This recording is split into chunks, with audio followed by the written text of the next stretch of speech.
أعوذ بالله من الشيطان الرجيم. بسم الله الرحمن الرحيم.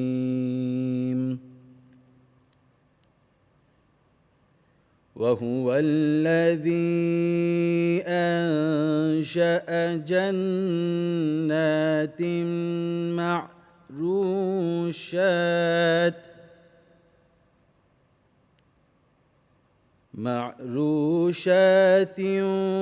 وغير معروشات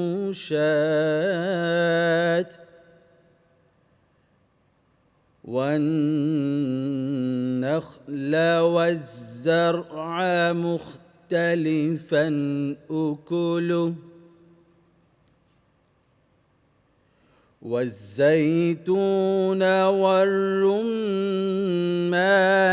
متشابها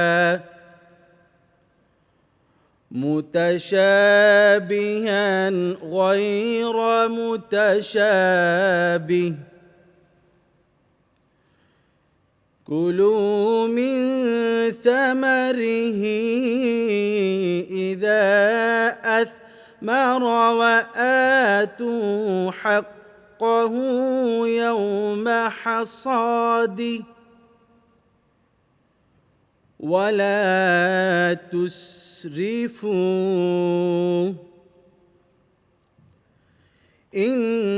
إنه لا يحب المسرفين.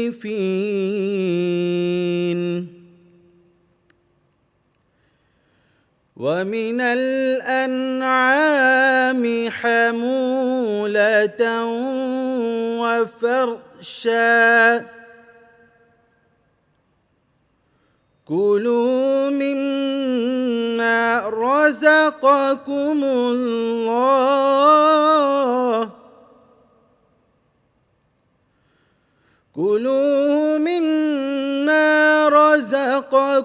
الله ولا تتبعوا خطوات الشيطان إنه لكم عدو مبين. صدق الله العلي العظيم.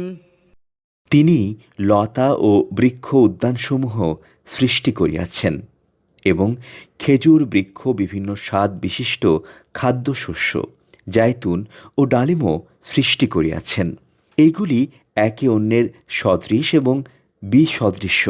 যখন উহা ফলবান হয় তখন উহার ফল আহার করিবে, আর ফসল তুলিবার দিনে উহার হক প্রদান করিবে এবং অপচয় করিবে না। নিশ্চয় তিনি অপচয়কারীদের পছন্দ করেন না। গবাদি পশুর মধ্যে কতক ভারবাহী ও কতক ক্ষুদ্রাকার পশু সৃষ্টি করিয়াছেন। আল্লাহ যাহা রিজিক রূপে তোমাদেরকে দিয়াছেন তাহা হইতে আহার করো এবং শয়তানের পদাঙ্ক অনুসরণ করিও না, সে তো তোমাদের প্রকাশ্য শত্রু।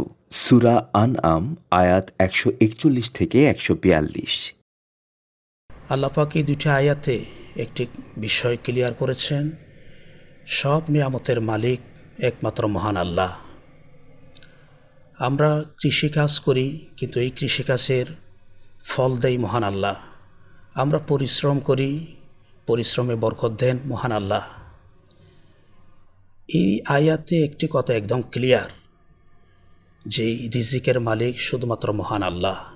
তাই আমরা ভোগ করার সাথে সাথে এগুলোর যথাযথ হক আদায় আমাদেরকে অবশ্যই করতে হবে। 2 নম্বর আল্লাহ পাক বলেন, এগুলো আমার দেওয়া রিজিক, তোমরা ভক্ষণ করো।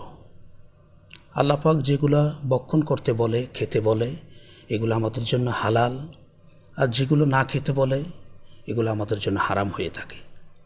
তাই আমরা সব সময় যে কোনো খাবার ভক্ষণের ক্ষেত্রে গিয়ে আল্লাহ পাকের বিধান কি, ইসলামের বিধান কি, সেটি আমরা সবসময় স্মরণ রাখব।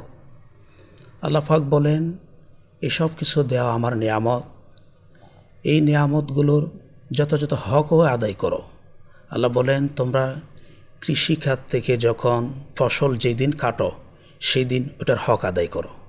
হক আদায় বলতে এখানে আল্লাহ পাক জাকাত, সাদাকাত, দরিদ্র মানুষের হক সবই এখানে অন্তর্ভুক্ত আছে। ইসলাম একথা শিক্ষা দেয় যে শুধু ভোগ বিলাসিতা নয়, এখানে অপরের হক আছে, সেটি আমাদেরকে বিশ্বাস করতে হবে এবং অপরের হক যথাযথ আদায় করতে হবে। এরপর আল্লাহ পাক বলেন, স্পষ্ট ঘোষণা, তোমরা অপচয় করো না, কারণ অপচয়কারীকে আল্লাহ পাক ভালোবাসেন না। অপচয়কারী অন্যায় এতে এসেছেন, অপচয়কারী হচ্ছে শয়তানের ভাই। এই জন্য আমরা অপচয় করব না।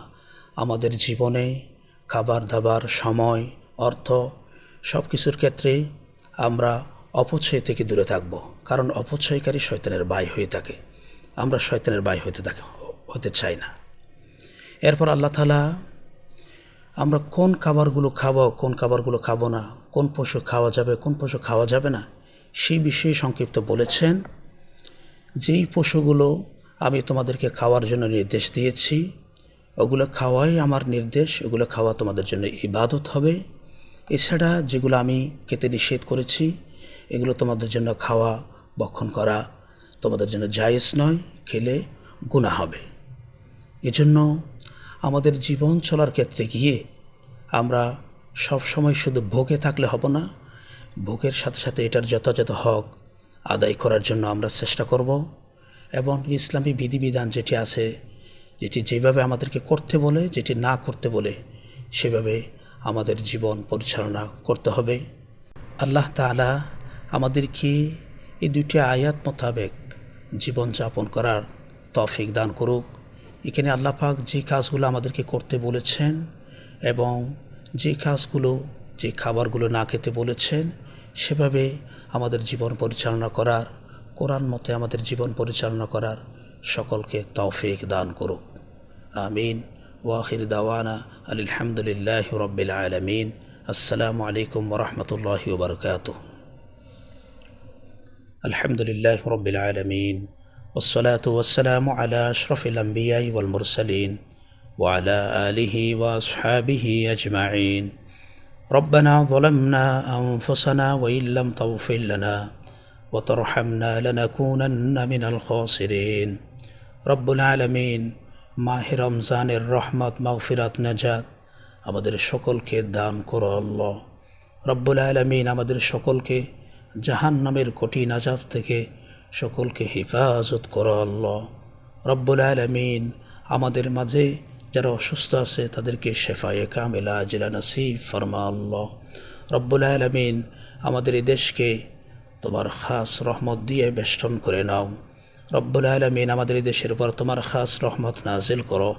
বিশেষ করে দেশ পরিচালনার দায়িত্ব যারা নিয়েছেন তাদেরকে ন্যায়ভাবে মানুষের হক যথাযথ আদায় করে যাকাত ভিত্তিক সমাজ ব্যবস্থা করার সকলকে তৌফিক দান করো আল্লাহ।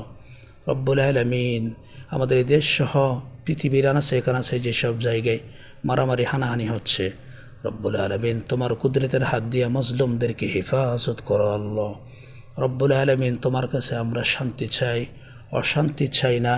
দুনিয়াতেও আমাদেরকে শান্তি দাও, আখিরাতেও আমাদেরকে শান্তি দাও। রব্বুল আলামিন আমাদের সকলকে জান্নাতের বাসিন্দা হিসেবে কবুল আর মঞ্জুর করে নাও। রব্বুল আলামিন আমাদের মাঝ থেকে যারা কবরের বাসিন্দা হয়ে গেছে, রব্বুল আলামিন তুমি তাদেরকে জান্নাতের আলা মাকাম দান করো আল্লাহ। আমাদের সকলকে হজ্জে মাবরুর নসিব ফরমা, জিয়ারতে মদিনা নসিব ফরমা। তোমার হাবিবের রওজায়ে মুবারক সামনে রেখে সালাতু সালাম পেশ করার সকলকে তৌফিক দান করো আল্লাহ। ওয়া সাল্লাল্লাহু তাআলা আলা খায়রি খালকিহি মুহাম্মদ ওয়া আলিহি ওয়া আসহাবিহি আজমাইন ওয়ারহামনা মাআহুম বিরহমাতিকা ইয়া আরহামার রাহিমিন।